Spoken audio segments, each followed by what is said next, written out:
students. Our today's topic of discussion is project management, in which we'll discuss CPM, critical path method. So what is the project? A project is defined as a set of activities or jobs that are performed in a certain sequence determined logically and technologically, and it has to be completed within a specified time and specified cost. तो इस project management को handle करने के लिए हमारे पास first method है critical path method. तो first question arise can be arise what is critical path method. तो क्रिटिकल पाथ पहले हम समझ लेते हैं कि क्रिटिकल पाथ क्या है. This path is the longest path in the network from the starting event to the end of the event. तो वो पाथ आपको चूज करना है. नेटवर्क डायग्राम हम सब बना चुके हैं. फर्स्ट टू एंड इवेंट तक पहुंचने के लिए जो लॉन्गेस्ट पाथ होगा उसको हम बोलेंगे critical path. Critical path find करने के लिए हमारे पास टू टाइप के कंप्यूटेशन है, जिसमें है पहला फॉरवर्ड पास कंप्यूटेशन, नेक्स्ट है बैकवर्ड पास कंप्यूटेशन. तो फॉरवर्ड में क्या करेंगे, हम फर्स्ट इवेंट से स्टार्ट करेंगे, nth इवेंट तक कैलकुलेशन करते हुए जाएंगे. ठीक है. In this method calculation begins from the initial event, proceed through the event in an increasing order. Backward pass computation में हम क्या करेंगे, लास्ट इवेंट्स को चूज करेंगे. जो लास्ट इवेंट मान लीजिए nth नंबर का इवेंट है, और लास्ट से कंप्यूटेशन करते हुए हम बिगिनिंग में आएंगे, बिल्कुल स्टार्टिंग फर्स्ट इवेंट तक. Then we have some floats and slacks. तो इनके डिटर्मिनेशन फ्लोट्स आपसे पूछे जाएंगे. Total float, free float, independent float. तो फ्लोट क्या है? टोटल फ्लोट है the amount of time by which the completion of an activity could be delayed. Free float formula total float के लिए यहाँ पे TFIJ LJ minus EI minus TIJ. L मतलब latest time event, E earliest time event time earliest event time, latest event time, और TIJ ये duration आपको question में given होगी. ठीक. फ्री फ्लोट फाइंड करने के लिए हमारे पास है FIJ EJ माइनस EI. अब आप समझ गए होंगे. Earliest event time JH, earliest event time IH minus TIJ, या फिर मिनिमम से चूज करना चाहें तो यहाँ से. बाकी ये फॉर्मूला ज़्यादा इजी है. इंडिपेंडेंट फ्लोट, इंडिपेंडेंट फ्लोट क्या है और फ्री फ्लोट क्या है, फॉर्मूले तो हमने यहाँ पे दे दिए. फ्री फ्लोट है the time by which the completion of an activity can be delayed beyond the earliest finish time. Independent float the amount of time by which the start of an activity, if an activity can be delayed without effective the earliest start time. तो ये एक तरह से setup time हो गया हमारे पास. Then slack of an event. तो for any given event the event slack is defined as the difference between latest event and earliest event time. चलिए, अब ये सारे फ्लोट आपको क्वेश्चन में फाइंड करने हैं, क्रिटिकल पाथ फाइंड करना है और इवेंट फाइंड करना या स्लैक फाइंड करना है. तो इनका प्रोसीजर क्या है वो हम लोग चेक करते हैं एग्जाम्पल के थ्रू. चलिए, first example, draw a network diagram of the following schedule of activities and find its critical path.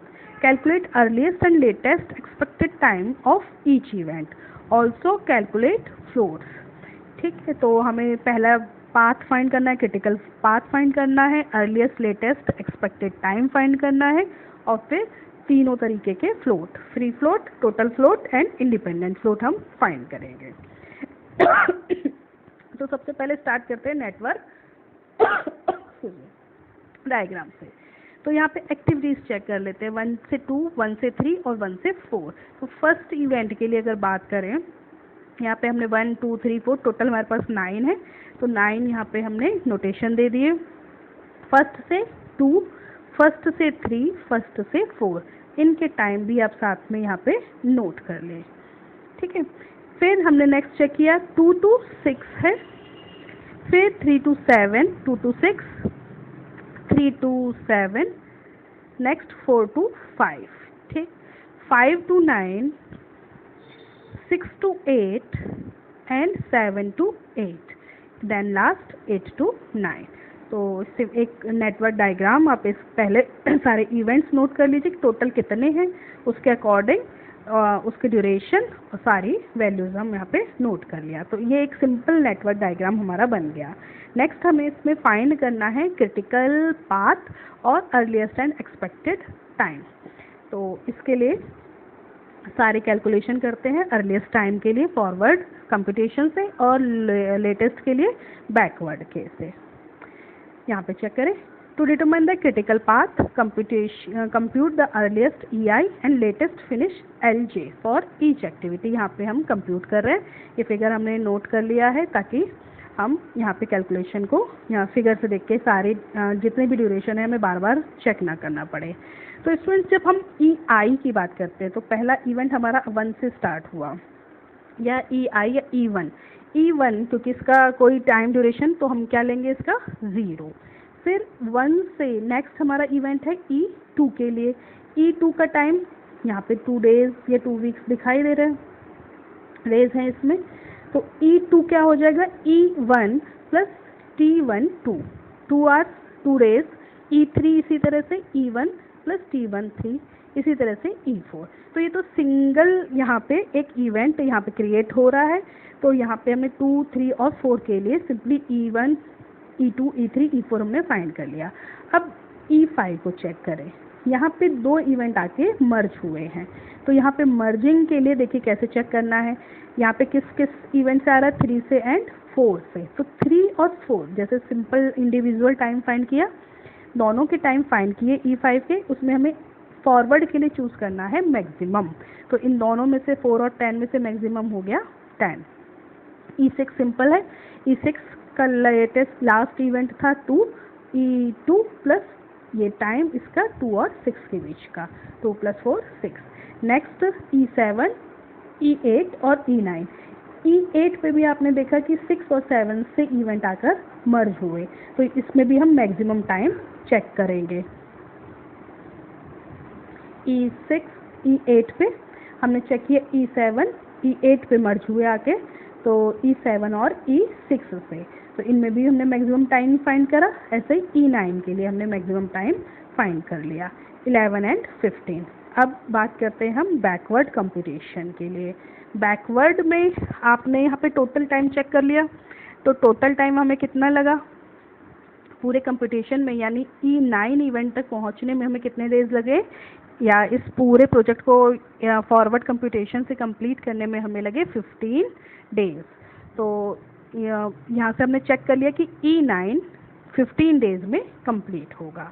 अब क्योंकि हमें बैकवर्ड कंप्यूटेशन करना है, तो बैकवर्ड हमने कहाँ से स्टार्ट करनी है, लास्ट इवेंट से, यानी कि 9th इवेंट से। अब हमें फॉरवर्ड कंप्यूटेशन से ये पता है कि L9 पूरा जितना भी इवेंट है किसी भी पाथ से आप पूरा करोगे, ये 15 डेज में पूरा होने जा रहा है।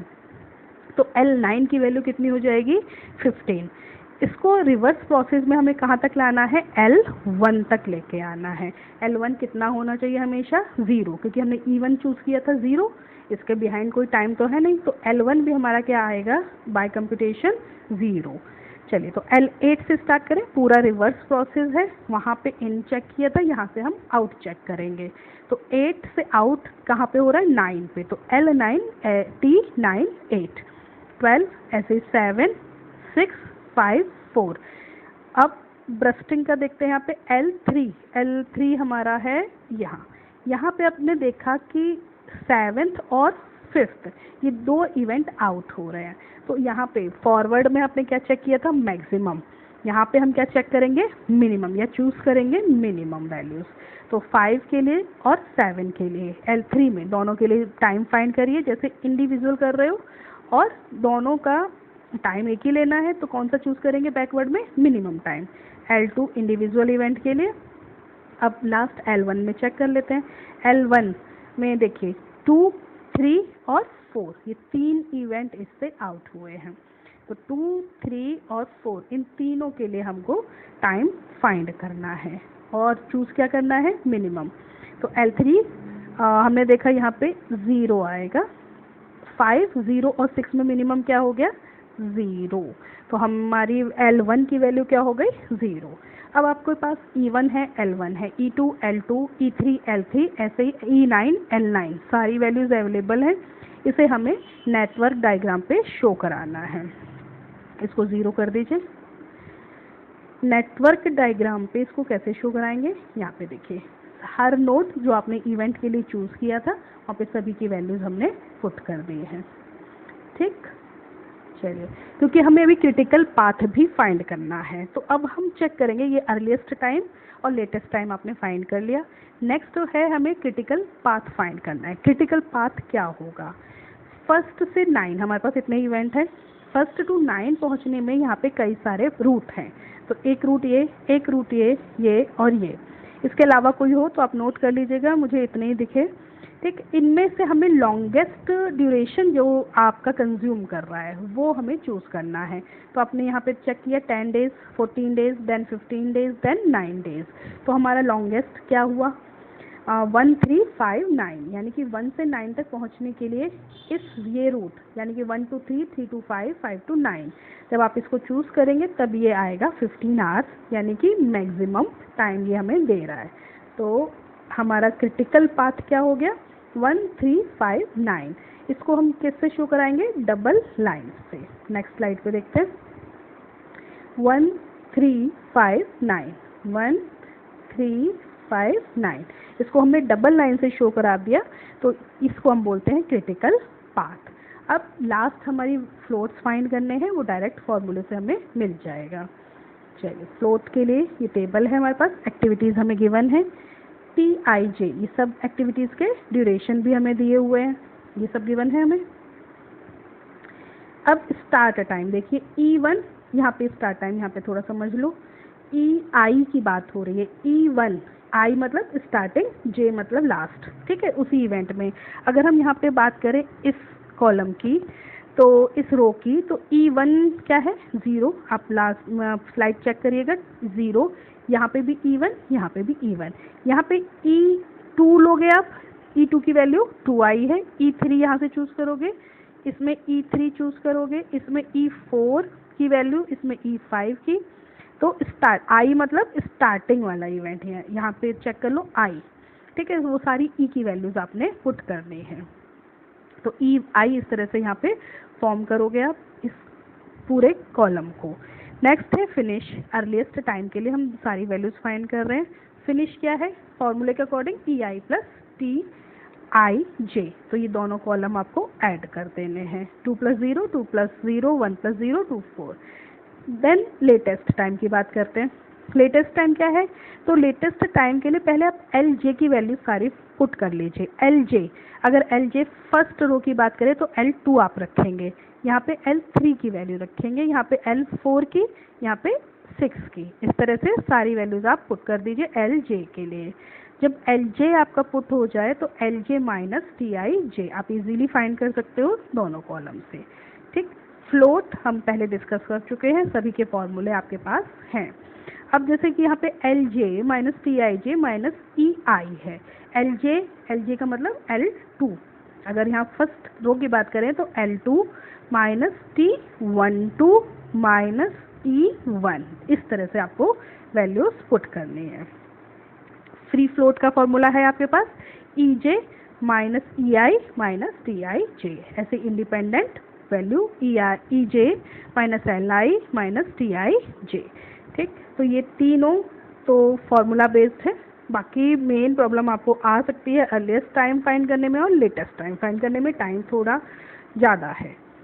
ठीक, तो इस तरह से ये क्वेश्चन पूरा हुआ, और होपफुली कुछ डाउट हो तो आप पूछ सकते हो।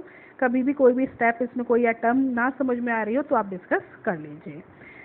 नेक्स्ट वीडियो में हम लोग डिस्कस करेंगे PERT को, जो प्रोजेक्ट मैनेजमेंट का नेक्स्ट मेथड है। चलिए, thank you students, take care.